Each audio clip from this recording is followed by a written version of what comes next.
What is up, action takers? Welcome back to another episode of the show. This month in the Podcasting Savant Mastermind, we're talking all about using story to grow your show.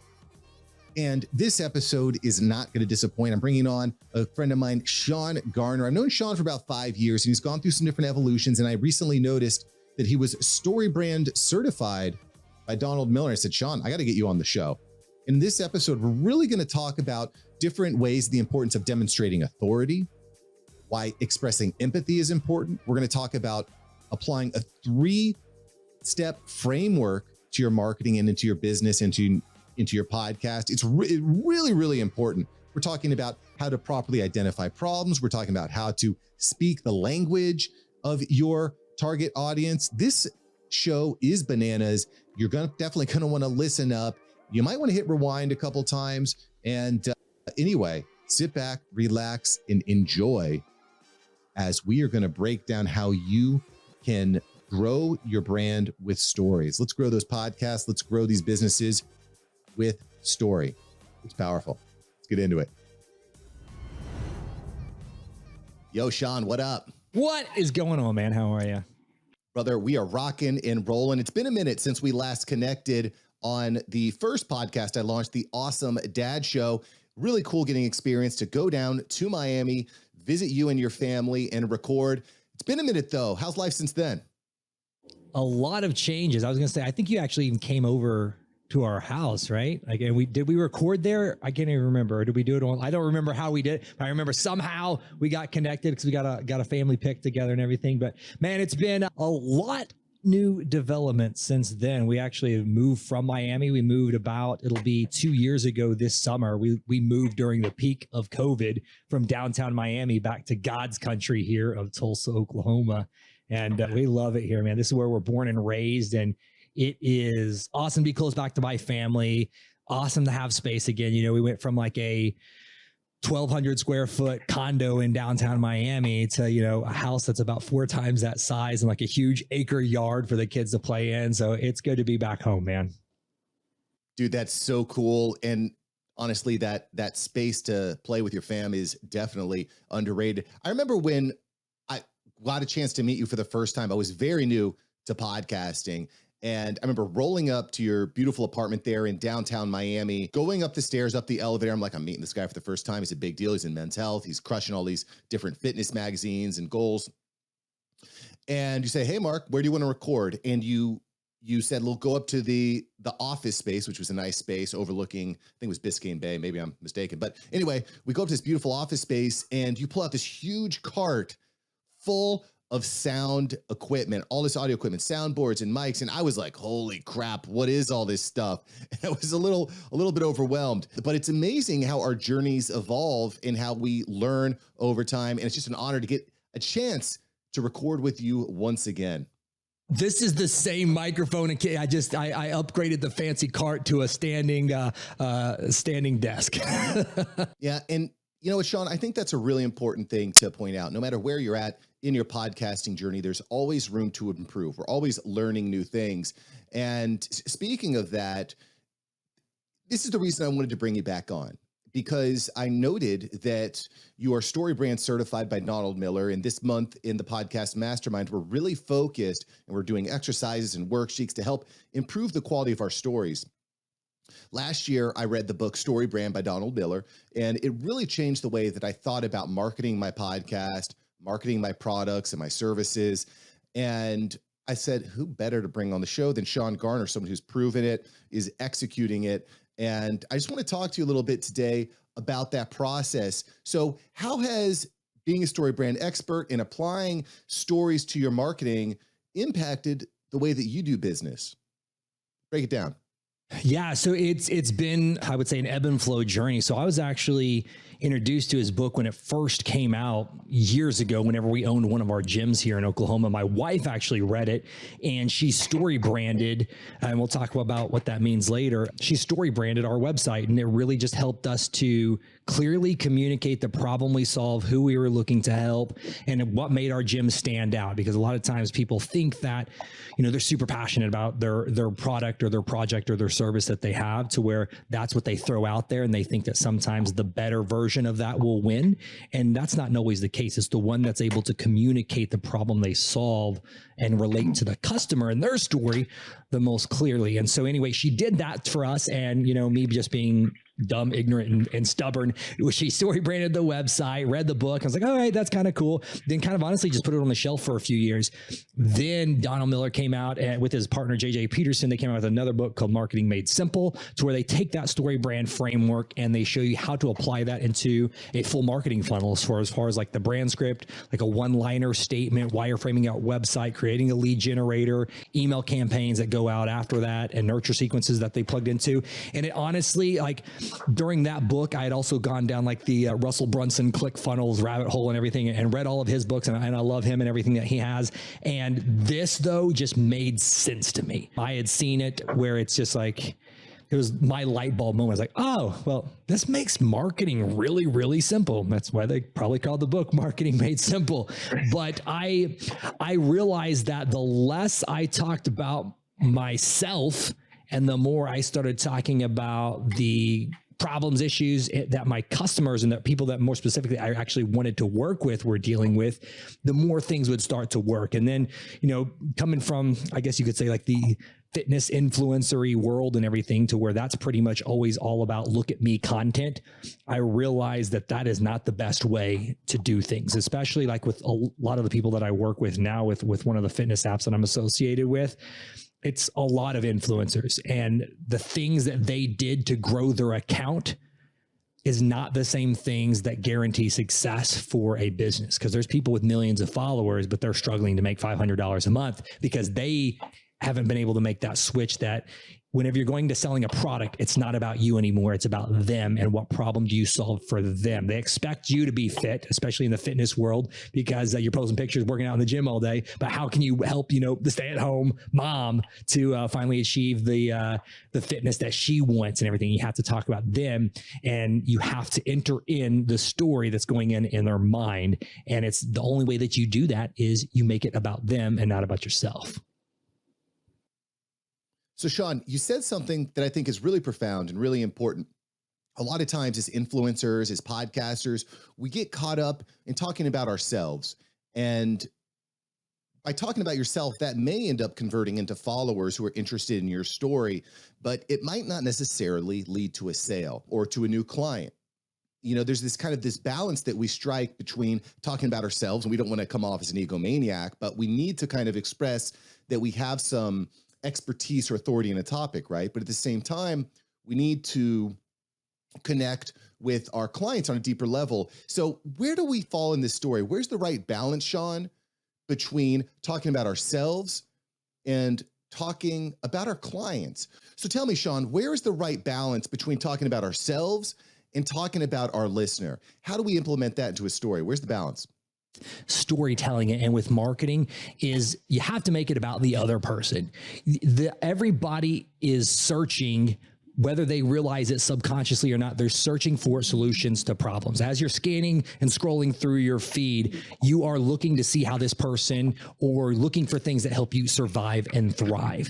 And so in order to do that, you have to be looking for a guide to help you along the way. So whenever you're being more specifically talking about like the influencery type content, it's how you position yourself relative to where that customer or potential customers at in their journey. So it's the talking about Don Miller and the Building a Storybrand book.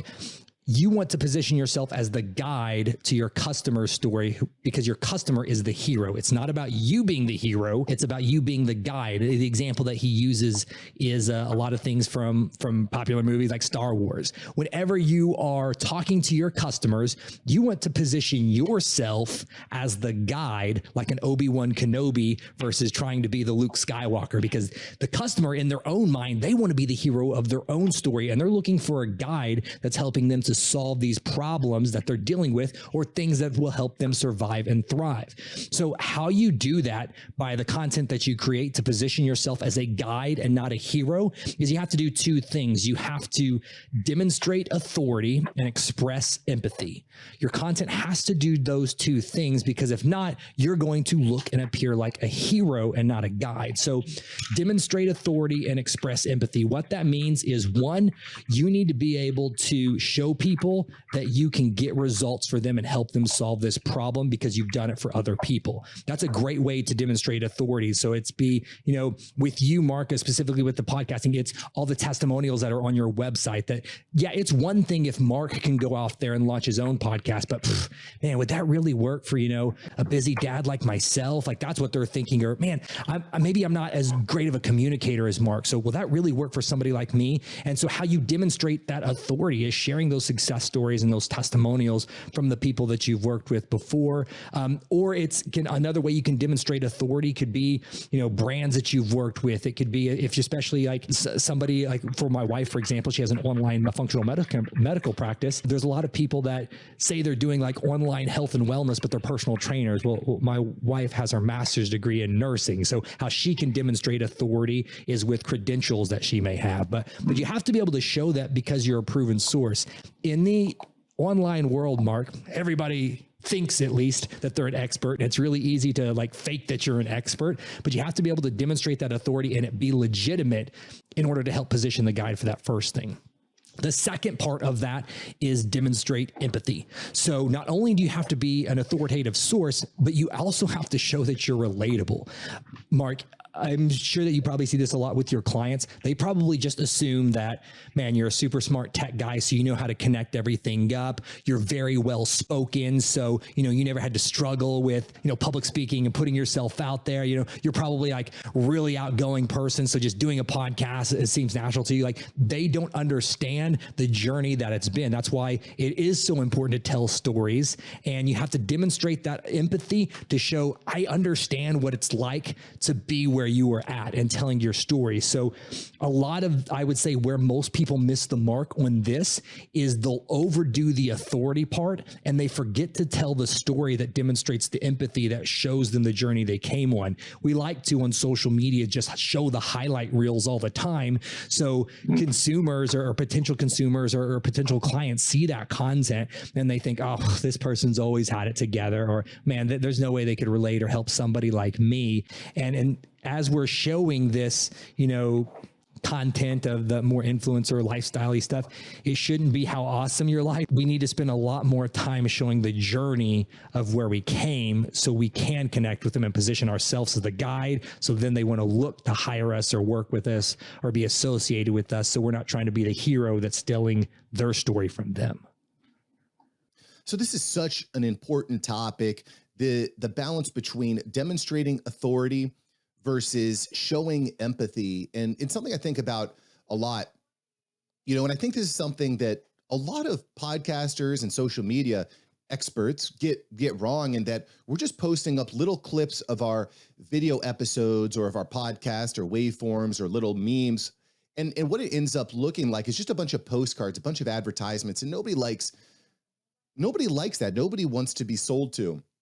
So, even just recently, over the past 60 days or so, I've really taken a big step back from that postcard style advertisement, if you would, particularly on Instagram, and really moved more towards a behind the scenes pass and being more open and telling more of my story. And I think it's been really effective. I've seen for the first time in a while, I'm seeing my Instagram starting to grow, and I'm starting to get actual real engagement with people. So I think that balancing that is just so important. But why are we so afraid to do that? I maybe don't want to go too philosophical here, Sean, but why are we as creators so afraid to put ourselves out there? What is that? Why can't we just put ourselves out there and let it ride? Ego is the enemy. Like, I think that's a Ryan Holiday book, but that's what it is. We are so locked in this comparison game to where he's a pastor and leadership expert that I love is Craig Rochelle. He always says, don't compare your behind the scenes to everyone else's highlight reels. example I like to tell people is my wife and I, one of our very first houses that we bought to flip. We put all this money into, we pretty much gutted the whole house down to like the studs. I put in new flooring and everything in this house. And every time somebody would come over after the project was done, they're like, oh my, this house looks so beautiful. Oh, I love the light fixtures used. I love the flooring right here. And in my mind, I'm like, oh, well, they don't know that actually behind that cabinet, like I kind of like barely have this thing hooked together and it's not really good. And actually there's a soft spot in the floor over there. I hope they don't notice that, because I know the behind the scenes. I built the whole thing. So I knew all the mistakes and flaws that there were with it. But to somebody else, all they saw was the highlight reel. And I think what happens is we almost assume everybody else's life is perfect, not realizing that they're all dealing with the same insecurities and stuff that we are. I'll tell you this just from working with tons of people in the influencer space. They are typically some of the most insecure people in the world, because so much of their identity has been consumed with the social media following, to where who they are sometimes as a person is how many likes, followers, comments, shares, and stuff that a piece of content that they've created is getting, to where they'll almost completely forget about the actual people they're helping, people that are buying their product. They get so obsessed and sucked into this world of, I'm only as good as my last post, because we know that our life is bad, but we assume everybody else is perfect. And so whenever they're posting content, it's funny because everybody's thinking the same thing, but just nobody wants to say it. Like, we're all insecure. We're all dealing with this. We're trying to, you might post, 50 pictures of the family, or take 50 pictures of the family for Easter Sunday or something like that. But you post the perfect one where everybody's eyes are open, everybody's smiling, looking like you weren't just, yelling at the kids afterwards, like, smile so mom can take a picture. Like, we try to make it look like it's all perfect and put together. And we're all dealing with these same things, because I think that we assume that customers and the people that we want to work with for building a brand, they want and expect perfection, because all that you see on social media appears to be perfection. And so if we can't do that, it's almost like, well, we're not good enough. But I'll tell you, just like what you said with your example, is real attracts real. Like, what I've noticed is the people that just try to create this perfect stuff online where everything looked perfect and polished, it doesn't actually attract any real people, or the people that you actually want to work with. It is just a way to honestly just pump you up and make yourself feel better about yourself. Yeah, Sean, you make a really good point about flipping the messaging around so that it's not necessarily always about you, but you're bringing the listener or the viewer into your story. And so the way I've kind of been executing on this is trying to express empathy by saying, this is where I was at. This is the problem that I was facing, devastatingly difficult problem. And then I demonstrate the authority by saying, well, this is how I got through it. This is the way that I solved the problem. So I really like the way that you're breaking down this 3-frame story arc. Why don't you expand on that a little bit more, Sean, about how we can use the 3-frame story arc to really pull our viewers and listeners in? Yeah, you have to have it. That's the one thing people do need to realize also. You have to have it in balance. So I come from the fitness world. So imagine this. Here's 2 scenarios for you of where you could overdo either side and it doesn't work. Because if it's not in balance, it won't work. So imagine going to a personal trainer and be like, man, I'm really struggling with, my nutrition because I'm super busy with the kids and at work. And I know I need to eat better, but I can't figure out how to do it. And the trainer's like, well, what you need to do, you got to meal prep 7 days a week. You got to be eating chicken, broccoli, and rice for every single one of your meals. Your kids will just suck it up. They'll learn how to eat this way. And that's what you need to do if you truly want to, get results. You want abs like this. Like, that's hardcore on the authority, right? Because this guy's super shredded and in great shape, but horrible on the empathy, right? The flip side, let's say you also go to a personal trainer and tell them the exact same story, and they sit there and they look across from you and like, I struggle with the exact same thing. Like, you want to go get some ice cream right now and just talk about our feelings and how we lose? Like, well, they relate to you, but they have no authority. They can't get results for themselves. So why would you ever hire that person? What you want and what you're looking for with your content and with your brand is you want the balance of both, right? So it's like, man, I used to be like that as well. And what I found by implementing these 3 steps in my nutrition, I was able to not only eat the way that tasted good, but my family actually enjoyed it and I got the results that I want. Let me show you how I did that. That's what you want. You want somebody who's got the balance of the empathy and authority, because if you do too much of either one, it's still going to throw everything out of whack and out of proportion, and you're not going to be able to speak to anybody. Oh, this is great, Sean. And you probably are already aware of this, but you just broke down the 3-frame story arc in that short sentence. And I mean, this is something I think that can easily get lost in the sauce, and that you feel like when you're telling a story, it needs to be this really long, drawn out 3, 4, 5-minute story, maybe even longer in some cases. But you just broke it down in like less than 30 seconds, which I think is really great. Yeah, how I equate this whole, especially the Storybrand formula and everything into it, when you understand this, it's kind of like learning a new language, to where you think that it's like all of these you don't think it is. What it actually is these small individual pieces. Whenever you put them together, you have this beautiful, flowy statement that works together. And it's just 7 different things. The first thing is a character. Everybody wants something. What do they want? You need to be able to say something from the customer's perspective. How would your people finish this statement? Like, Mark, I want to automate my podcast. I want to create a better podcast. I want to have a world-renowned podcast that takes less of my time. They want something, right? But number 2 is they have a problem. That problem is broken down into 3 levels. It's an external, internal, and philosophical. So the external might be like, man, I don't understand the tech stuff behind the podcast. The internal problem is, man, that makes me feel really, really frustrated because I see all of these other people, doing great works on podcasts, but it just makes me feel insecure to put myself out there. The philosophical problem is something like you ought, or you deserve. So yours might be something like, everyone deserves to be able to tell and share their own story online.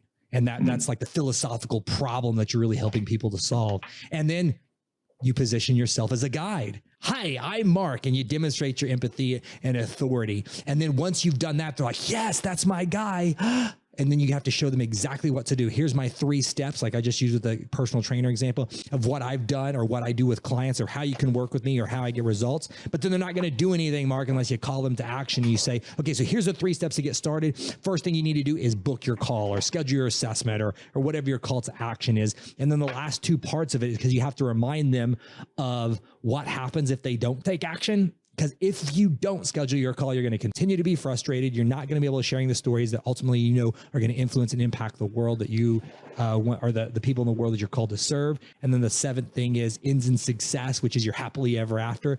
But if you do, you'll finally be able to start impacting those that you're called to serve. Like, it's this beautiful formula. When you understand that, you can easily communicate to somebody. So whenever somebody is reaching out to me for help with their business and their marketing coaching, first thing I ask, well, what do you want? What's your goals? And then once I find that out, like, well, what's the biggest thing that you're struggling with? And they'll tell me their problem.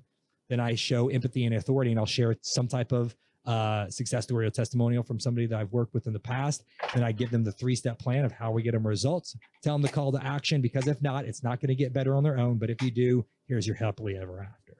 But it's this beautiful formula that just lets you make it less about you and all about them and helping them solve the biggest problem that they're dealing with. So you mentioned several times now throughout the course of this article or this episode that you really like this 3-step formula. Is there any reason why you really like 3 steps? Why not 5, 6, 7 steps, right? Why is 3 steps so important? It's very, very, they talk about that in the Storybrand book and everything. And just with other things I've done in the past, 3 steps are easy to remember. 4 and 5, every step that you go, I think it's past 3 steps. Like the amount that they can remember, it gets cut like almost in half. And anything over 5 steps, people aren't going to remember at all. So I want to give people 3 steps. Like I even do this with my consulting clients. Whenever we get off the phone, I'm like, okay, here's the 3 things that we're going to take away from this call. And 3 steps is just super easy to remember. I give people 3 steps to do to take action, 3 steps to remember. And if you give people more than 3 things, they're not going to remember any, or it's going to be too much for them to do, and they're going to get overwhelmed because people often get stressed out really, really easily. So breaking things down into 3s just keeps it simple. And I'm all about simple. Yeah, 100%. We have to keep it simple. If you keep things complicated, people tend to tune out.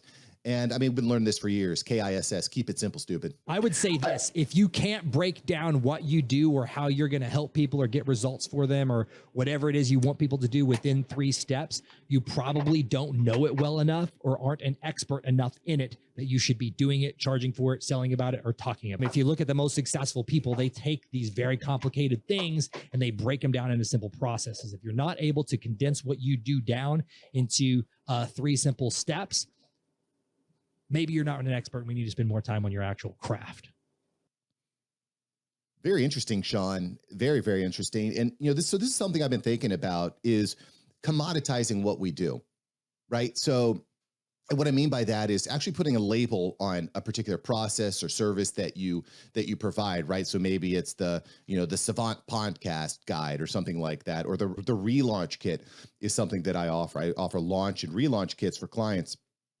And so branding it and then actually creating a 3-step framework, for example, like get on a call, develop a plan, deliver the assets. I mean, that seems like it makes a lot of sense. And I feel like maybe we can provide more value or more authority by actually putting a name to that framework. Does that make sense, or is that unnecessary? What do you think, Sean? I definitely think that there's value to that. What I would more so, if you're going to label a framework, like I love frameworks. I learned that from Russell Brunson, like make things as add all these frameworks and everything into things. So everything that I do is a framework. So I have a I have processes for everything. So yeah, there's 3 steps to get started to work with me, but then there's also 3 steps of how I get results for people. And then under each one of those 3 steps, there's probably a 3-step process in each one of those. And it's like this big, pyramid of all of these steps that you have to do to get all of these things done. With that, like, especially like there's 2 3-step processes that I think that you need in your marketing and your messaging and your communication. One is what you just said, 3 steps to start doing business with you. And that's kind of what that is. That I don't think necessarily needs to be a signature process. For you, what I would say, your if you were to have a signature process, 3-step process, it needs to be around your actual process. So like your step 1 was like, book a call, get started, we do your podcast, stuff like that. Well, I would make a 3-step, mark process around how you actually do that. So yours might be like step 1, record your episode. Step 2, upload it to our server and we edit for you. Step 3, we send you back all the assets and social promotions and uploads that you need in order to be a successful podcaster. So it's the 3 steps around how you actually get the results. So there's that. And then there's also 3 steps to get business with you. Your getting results process, yeah, sure, call it a signature name. I think that could be of value, but at the same time, you don't want to get so obsessed with like insider language and your own terminology to where you start calling it that and you overcomplicate something that could be beautifully simple by just saying, yep, here's the 3 things that we do. Like if you said, oh, here's the Mark podcast system 2.0, they're like, oh, well, I don't know what that means, but I understand that I need to upload my assets. You're going to edit and create them and you're going to send it back. So I'm an awesome podcaster. See what I'm saying? Like sometimes we can get too lost in the branding and the calling things a thing, where sometimes the thing can just be, wow, that's really clear and simple. Wow. Really, really good, Sean. Listen, if you need more of Sean, you definitely want to go and hit him up at entrefitcoaching.com. That's entrefitcoaching.com. Down below. I got to tell you, this 3-step framework just makes so much sense. It gives transparency. It sets an expectation. It's really good. I've also been thinking a lot about timelines too. So I think that when a real client is giving you real money, it feels like giving a framework or a timeline, giving an expectation up front is going to make it much easier because the person is actually going to know what to expect and how quickly to expect. I think that's a big deal. I want to segue a little bit more. I want to keep this more along the lines of storytelling because again, that's what we're focused on in the mastermind this month. And that's what I want to do. I want to provide all the Podcast Savant Mastermind members with lots of good assets to build stories. Shout out to you all. You all rock. You all rock and roll. But I want to talk a little bit about storytelling, Sean, because your story has evolved as everyone's story evolves. But your podcast, the Entrefit Coaching Podcast, is currently going through a rebrand. So I want to hear a little bit more from you, Sean. Why did you feel that rebranding the Entrefit Podcast was necessary? Where's your thought process there? Yeah, so great question. And I'm sure that you tell your clients and the people that you work with all the time, don't do a podcast because you think a podcast is cool. Do a podcast if you're going to commit to a podcast, because it does take a lot of effort, work to make it work and be successful. Anybody can just get a microphone, plug it in your computer and start talking. But if you actually want to have a true successful podcast, that's what Mark's for, is he's going to show you how to do it with his now signature 3-step system. But so this is actually I think I originally started the Entrefit podcast back in like 2017, and it was just done on my phone. It was done through an app when I would just talk into the phone and I would upload it that way. So this actually made the third time I'm like, quote unquote, relaunching or revamping it. The first time I was just a personal trainer and I was interviewing some other like fitness influencers and people in the fitness space, just hearing about their story, how they got started. Realized pretty quickly I didn't like doing that. So I stopped doing the podcast. Didn't touch it for like about 2 years, then started it back up about maybe a year and a half ago. And then it got more to the type of podcast I wanted to do. So I was working then at that point as a fitness business coach. And so the podcast was geared more towards helping out somebody like myself 5 years ago. So it was the kind of the rules I made for myself is the episodes had to be less than 30 minutes. They had to be actionable steps. I didn't do any interviews or anything like that. It was more of teaching content. So 30 minutes or less, I'm going to talk about a topic. I'm going to give you a framework. We're going to talk about things like the Storybrand framework. We're going to talk about how to, what fitness app is best for you for launching your program. We're talking about how to price your offer. And it was more specific micro teaching tools. Then stopped doing that probably about 6 months ago because I knew that I was starting to lose interest and excitement in it because it's not what I really wanted to do. So like I've been in the fitness industry now for 12, 13 years. I worked as a personal trainer, gym owner, pro strength hockey coach, worked for Men's Health Magazine, all these big fitness brands and stuff like that, had my own online training stuff. And so I know that world so well. Whenever I started doing business coaching and helping people with their marketing, naturally, I just was working with the fitness industry to where that's the type of clients that I was attracting because they obviously wanted to learn that from me. Well, now as I've been doing this and having Entrefit as like my full-time, like quote unquote, full-time job and being full-time as an entrepreneur for the past almost 3.5, 4 years, it's shifted and I have the opportunity to work with a lot of different clients. And I have learned that as going through the Storybrand guide program, doing this for myself and for clients, the words you use, the subjects that you talk about attract the type of people you work with. I would notice when I would talk about certain things, that's when I would really find those dream clients of mine where, you know, they are established a little bit more in their business. I don't necessarily enjoy helping people get started from nothing, because what I found is, especially in my industry or former industry from the fitness space, there's a ton of entrepreneurs, but very few entrepreneurs. There's a big difference between somebody that has an idea versus somebody that actually is going to execute on that idea and be an entrepreneur. So I personally just got frustrated with having people just brainstorm ideas and never take any action on that. So me personally, I know that where I am most equipped is helping somebody that has at least already formulated what they want to do. A lot of my clients would come to me in the fitness space and like, okay, I'm a trainer. What do I need to do? Like, what do you mean? What do you need to do? Like, well, what should I sell? I don't know. It's your business. Like, who should I work with? I don't know. Who do you want to work with? Like, we would walk them through all these steps and processes. But what I have found is like a lot of people that were hiring me as a business coach, they didn't need a business coach. They needed a boss. And so they needed to go back and they needed to work for somebody else that was going to tell them exactly what they needed to do, what they needed to post, how much they should be charging. Like, that's not an entrepreneur. Like, so who I really enjoy working with is the entrepreneur that is, you know, someone like yourself, where maybe you're not 100% into doing your side business yet, making it your full-time thing, but you know what you're doing. Like, you have 100% clarity on what you're needing to do, but maybe you need help with formulating your marketing messaging, finding out how to optimize and systemize and scale your business. And so you have something established and now we need to make that thing grow and scale. Or the flip side of it is maybe you've got a business that you're doing, you know, $500,000 a year in revenue or sales and stuff with, but it is eating you alive to where, man, maybe sales are doing awesome, but haven't seen my wife and kids in a couple of weeks. I don't have any friends anymore. I'm pretty miserable right now because I'm not having any fun, and teaching these entrepreneurs, solopreneurs, and small business owners how to have a balanced out life. So what we're going to be doing now is we're going to be switching up the podcast to where I'm actually bringing in my secret to success, which is my wife. And we're going to be just talking about conversations that we have and sharing that with others. My wife has her own telemedicine practice, like I said, with functional medicine called Restore You Wellness. I've got my Entrefit coaching business and marketing coaching business. And we got tons of other things that we do as far as like short-term real estate and other investments and businesses that we have. And so just talking about how we've created what we've created, and then giving other people 3-step processes and, simple frameworks that they can follow so that they can build out what we call your F6 life, is where you have balance within, your faith, your family, your friends, your fitness, your fun, and your finances, and showing them that you can, quote unquote, have it all, but having it all probably doesn't look like what the world will tell you it looks like normally. So that we're super excited about that, man. And I just love being with my wife. So it's going to be, I like sharing our stories and just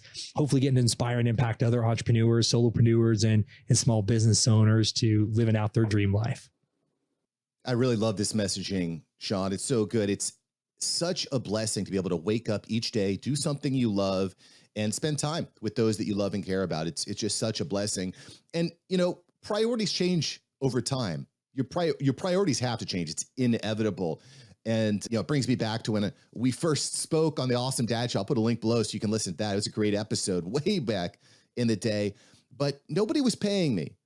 I started this first podcast. It was going to be the only podcast I ever launched and did. I was like, I'm all in, but nobody was paying me to help them be a better father. People were paying me to help them launch podcast, to help them grow their social media following, to leverage a podcast to grow their business and generate attention. And I had to shift because I knew in my heart that I wanted to grow a business. I wanted to grow something that helped people, that achieved goals.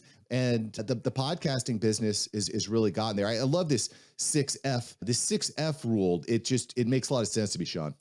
F6, your F6 goals, man. We're all about helping people build that F6 life, because then going back to like our brand messaging and with Entrefit coaching, what it is what you just said is we believe that your business should serve you and your goals and not be a prison that pays. Because most of the time people will create something and they've taken the same frustrations and limitations that they had with their, maybe their traditional job or their work that they were doing. And now they create a business around it, but all they've done is just created a prison for themselves where they take those same exact problems they had, but now they're the quote unquote boss, but they're still just as frustrated as they were before. Yeah, Sean, I'm actually curious. Have you ever co-hosted a show before? I'm excited for that because every podcast I've ever done, like I love interviews, but I never really interviewed too many people. I love doing this because I can just sit here and talk.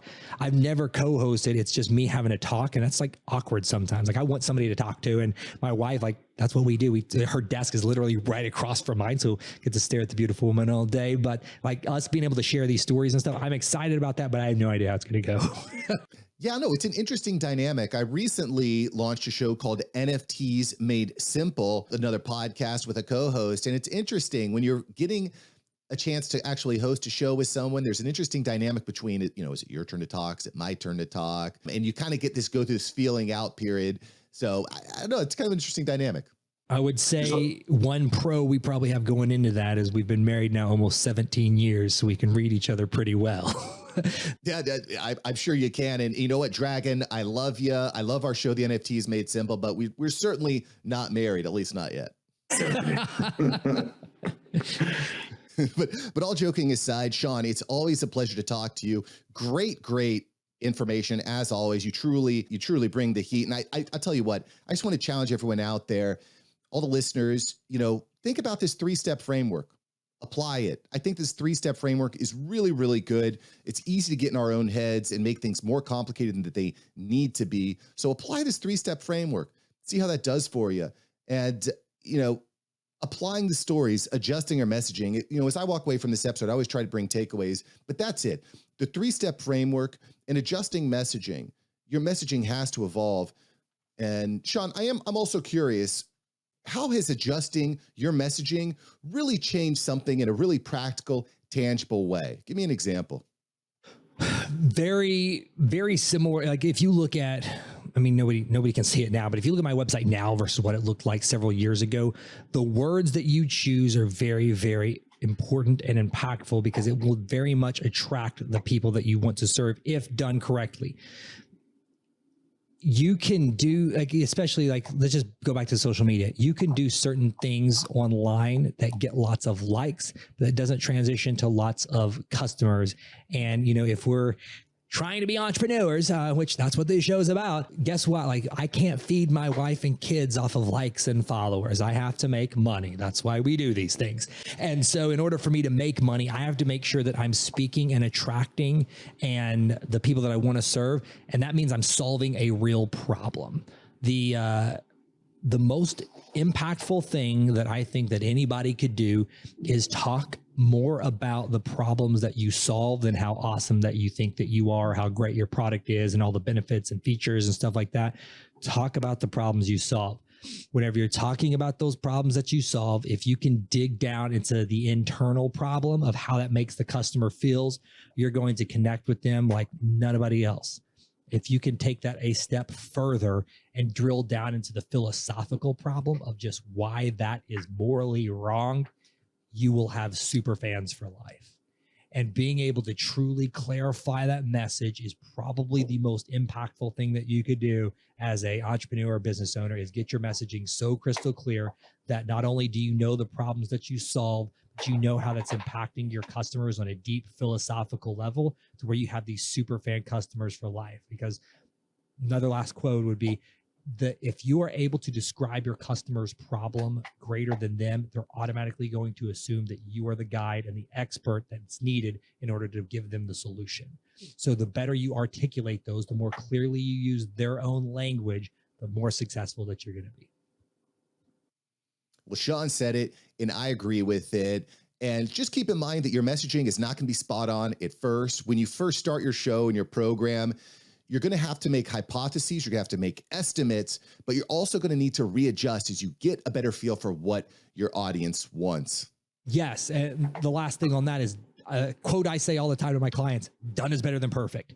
I know so many people where I'm walking them through this messaging framework and they don't want to launch. They don't want to start putting things out there like, no, because it's not perfect. Guess what? It's not going to be perfect. It shouldn't be perfect, because if you think it's perfect, you waited too long. And I will tell you this, I am always changing my brand script based upon the interactions I have with my clients. Whenever I get a client that I'm like, oh, this is my dream client, I tweak the words that they use based upon what they're telling me. So you have to start with something. Done is better than perfect, but this should always, your brand messaging should always be getting refined. The more customers that you have interactions with, the more people that are reaching out to you, it's going to get refined over time to where now, whenever I'm talking to a lot of my clients, this might sound bad, they all think that they're special and they'll be like, oh, it sounds like you wrote this just for me, but they all say that. And it's because, like, well, guys, I just learned how to talk to the people I want to work with. Like, you guys all look different and think you're different, but if we got down to, like, especially a philosophical level, you guys are all pretty much the same thing. You guys all came to me with the exact same problems, the same frustrations, what you wanted out of your life. And it's not because I'm some like mind reader.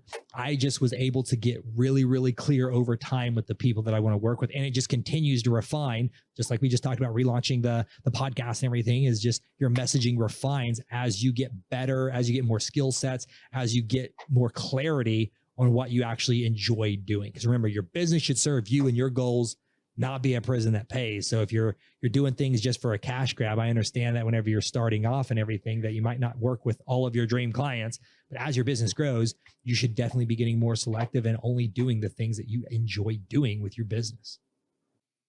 Wow, I love that. Use the word that your audience uses. That's a really, really smart thing. It's easy to get, again, these thoughts about what you think that your audience wants, but focusing on the actual words, the actual verbology that comes out of your client's mouth or your audience mouth, that's a really smart thing, Sean. Don't guess the words. Like they're literally telling, like, I have the most used app on my phone is the Notes app. Whenever people have conversations, like, I'll stop all the time and I'll type in words, like little things that I learned from fitness. Like, there's a big difference. Think about this. Here's the last example. I'm not going to say anything other than these words, and they instantly will track different people. Do you want to get toned? Do you want to get fit? Do you want to get lean? Do you want to get jacked? Do you want to get shredded? Do you want to gain bulk? Do you want longevity? Each one of those, I'm still could be selling a fitness product, but each just that one word is instantly going to click and resonate with a completely different audience. So no matter what you're selling, like for me now, the big call to action, if you will, is helping people to become a successful entrepreneur, because that's what I want to help. And that's the identity I want them to take on and become. I could have said a successful small business owner, a successful business owner, a successful online business owner. I use these words because what I found is that the people that I liked working with told me that's what they wanted to be. So I didn't guess this stuff. I listened to them and I wrote it down, and I keep ongoing notes of every little word that they use. There's a difference too between sometimes customers, do they want a framework? Do they want a step-by-step plan? Do they want a blueprint? Like all that stuff, it sounds similar, but it's not. Use what your customer's taking you. You just gotta listen more, man. Listen and take notes. Well, Sean, always bringing the heat. Definitely check him out at entrefitcoaching.com. And I also mentioned Instagram verified, blue checkmark verified. Congratulations to you, sir. Yeah, I'll tell you that it means absolutely nothing. I tell people reach out all the time. They're like, oh, how do I get verified? How do I get the blue check? You must be famous. Like, no, I'm a coach from Oklahoma. Like I'll be full disclosure. How I got verified was the perfect storm. It was a transition point in my career to where I was working as a NHL strength conditioning coach. So I was listed for NHL.com. You went to like one of their minor league affiliates. I was on there. I had just written a bunch of more articles for Men's Health magazine, and I was inside the magazine. So when you Googled Sean Garner, you saw he was an NHL strength coach. He was writing for Men's Health magazine and all of this other stuff. So it looked like I was a bigger deal than what I really was. And so that's what I got it for. Yeah, no doubt. But I mean, the blue check mark, it does give you credentials. It does give you some authority in your space, no? That is true. That is true. But I will tell you that, man, I know a lot of people that have the blue check mark, and it just means that they were really Insta famous and they're not actually a true professional or have ever delivered results for anybody else in their life. So I will say that there's a secret for everybody is there's a lot of people with the vanity metrics. They can get easily swindled by people that they see things like that. I'm sure there's tons of people that can teach people to do their podcast, and they might have a little blue check mark, but they've never actually helped anybody else like Mark has. And so those vanity metrics can easily be faked. What cannot be faked is real results that you've driven and achieved for other people. That to me is the best sign of authority, is can you get results for someone else? It's great if you figured out a system that works for you. It's exceptional and you're a true industry leader when you found out a system that not only worked for you, but works for everybody else that you put it through, as long as they execute on it. That's how you demonstrate authority, in my opinion. Last thing that I'll say on that is the hidden secret is taking action. Most people will take all of this knowledge and do nothing with it. The last favorite quote is knowledge without application is meaningless. You can sit here, you can listen to this awesome podcast, you can follow Mark, but if you don't ever take action on the stuff that he teaches you, guess what? Your podcast is probably going to be in the same place where it is right now, which is not thriving or not even started. You got to take action on the things that you learn if you want to be successful. And that, my friends, is why we open and close every episode with what's up, action takers, because that is who listens to this show. If you're listening now, you are an action taker. Go out and take the action, apply the 3-step framework, adjust your messaging, and go take the action. Thanks, Sean. Let's do it, man. Thanks so much, guys. Wow, I just love Sean. He brings the heat every time.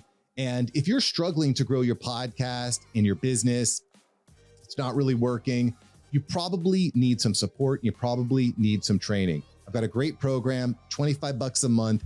Every month you show up, I'm going to pour into you with different activities, tasks, support, promotional opportunities. Every month you're going to get what you need to grow your podcast.